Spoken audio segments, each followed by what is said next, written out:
Assalamu alaikum warahmatullahi wabarakatuh. Welcome to my class Paramount English with Professor Abdul Basit Behman. This is the lecture number 68 and this is the fourth part of conjunction. My dear students, अब number 4 पे जो आता है ना वो सब ऑर्डिनेटिंग conjunction है।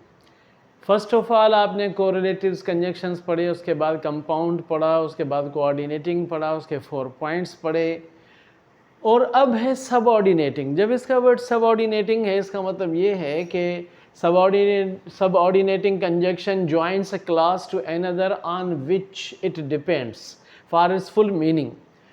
यानी ये सेंटेंस जो है ये दूसरे वाले क्लॉज पे ज़्यादा फोकस करता है क्योंकि इसमें एक डिपेंडेंट होता है, एक इंडिपेंडेंट होता है। तो चलते हैं कि इसमें कौन से वर्ड्स आते हैं और किस तरह से वो लिंक करते हैं, किस तरह से लिंकिंग वर्ड के तौर पे शो होते हैं। सबसे पहले आफ्टर वर्ड है। After the shower was over, यहाँ पे शावर से मुराद है बरसात।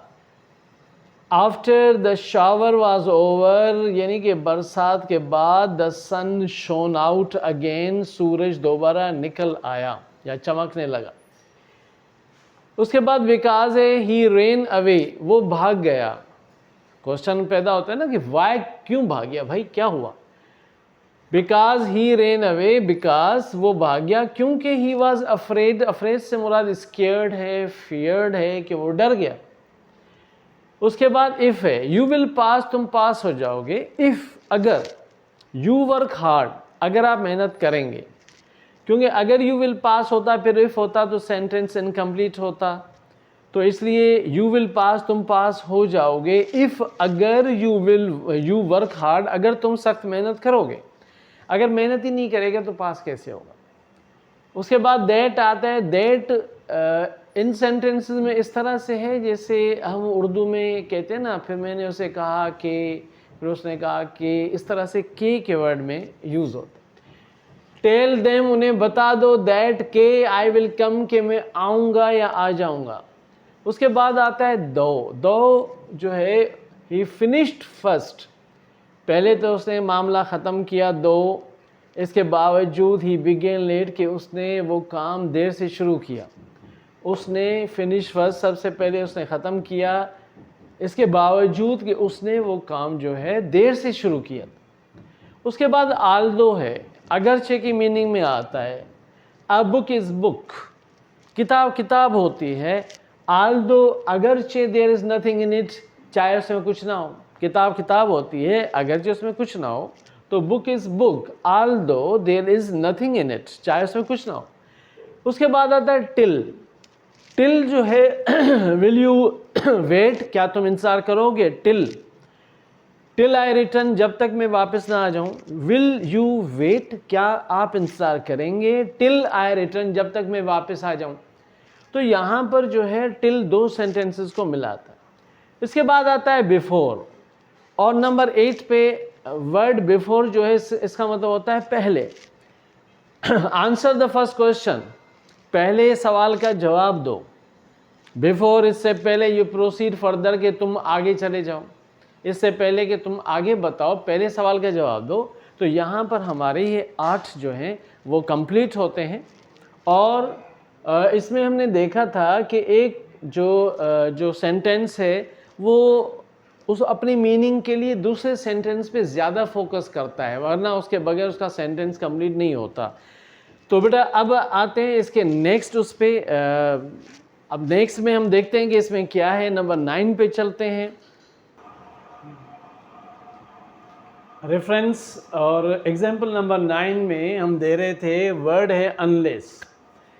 अच्छा, देर आर 2 वर्ड्स, हमारे पास 2 वर्ड्स होते हैं। इफ़ का हमने यूज़ कर लिया और इफ़ कंडीशनल सेंटेंस में आता है, अनलेस भी कंडीशनल सेंटेंस में आता है। लेकिन जो अनलेस है इसमें नॉट छुपा हुआ है। Unless you work hard you will not pass, जब तक तुम मेहनत नहीं करोगे पास नहीं होगे ना। और इफ़ में पॉजिटिव होता है, अनलेस नेगेटिव होता है।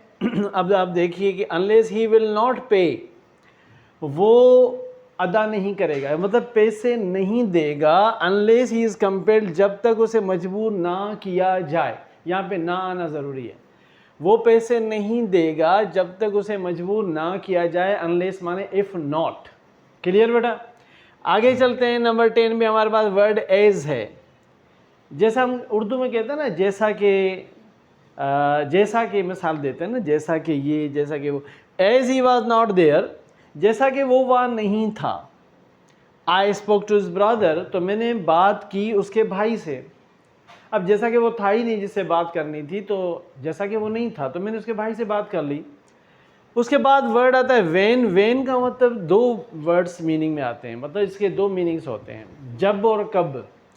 वेन आई वॉज यंगर, जब मैं छोटा था। आई थाट सो, मैं ऐसा ही सोचता था। यहाँ पे सो माने इस तरह से सोचता था, जब मैं छोटा था मैं ऐसे ही सोचता था। उसके बाद वर्ड आता है where. He found his watch, उसे मिली अपनी घड़ी।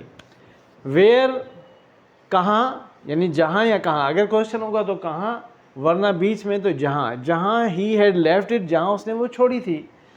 इसका मतलब ये हुआ कि उससे घड़ी वहीं मिली जहाँ उसने उसे छोड़ दिया था। उसके बाद वर्ड आता है वाइल। अच्छा, यहाँ पे जो है ना, एक प्रोवर्ब कहें या सेइंग कहें कि मेक हे वाइल द सनशाइन्स। इसका मतलब ये है जे अगर when ever you find an opportunity strike it या ट्राई फॉर दैट। जब कभी आपको मौका मिले आप उसी वक्त उस मौके का भरपूर फ़ायदा उठाएं। Make hay while the sunshine, इसका मतलब ये हुआ जब मौका मिले तब, यानी यहाँ पे द सनशाइन का मतलब मौका मिले। Make hay while the sunshine, जब मौका मिले, बस आप उस अपॉर्चुनिटी का, जब मौका मिले, जब आपको वो अपॉर्चुनिटी मिले तो आप उसको स्ट्राइक कीजिए और try to get. Okay, try का मतलब तो सिंपल होगा, यहाँ पे अचीव की मीनिंग में आएगा, अचीव समथिंग, तो बस उसको अचीव कर। अनटिल, जब तक या तब तक। I waited for my friend, मैंने अपने दोस्त का इंतज़ार किया। अनटिल ही केम, जब तक वो आ जाए। अनटिल या टिल, जब तक वो ना आ जाए। सिंस, अब सिंस भी जैसे हमने एज यूज़ किया था जैसा कि मीनिंग में, इसी तरह से सिंस यू से सो, जैसा कि तुम ऐसा कहते हो, जैसा कि तुम ऐसा कहते हो। आई मस्ट बिलीव इट, मुझे इस बात पे ज़रूर यकीन कर लेना चाहिए। जैसा कि आप कहते हो, जैसा कि आप कहते हो, मुझे भी इस बात पे यकीन कर लेना चाहिए। फिर वाई आता है। वाई अगर क्वेश्चन में है तो रीज़न को शो करता है, वाई काज को शो करता है। वाई आर यू गोइंग, तो काज या रीज़न बताना पड़ता है। Why, I know not why, मैं नहीं जानता क्यों। ही लेफ्ट अस, उसने हमें छोड़ दिया। तो बेटा ये कंजक्शंस का जो था लेक्चर नंबर 68 था, हमने इसके 4 पॉइंट्स पढ़े। तो इसके जो मेन पॉइंट्स थे वो ये था कि फर्स्ट कोरिलेटिव कंजक्शन था पार्ट 1 में, सेकंड में आपने कंपाउंड पढ़ा, उसके बाद आपने पढ़ा था इसका नंबर 3 कोऑर्डिनेटिंग, उसके 4 पॉइंट्स थे। फिर आपने सबऑर्डिनेटिंग पढ़ा। I think you must have understood it. इंशाल्लाह in the next class we will start a new subject and new topic, interjection. We will do it. Thank you very much. Wish you best of luck. अल्लाह ताला आपको अपने ज़मान में रखे, अल्लाह ताला अपने ज़मान में रखे। Thank you very much. अस्सलामु अलैकुम वरहमतुल्लाहि वबरकातुहू।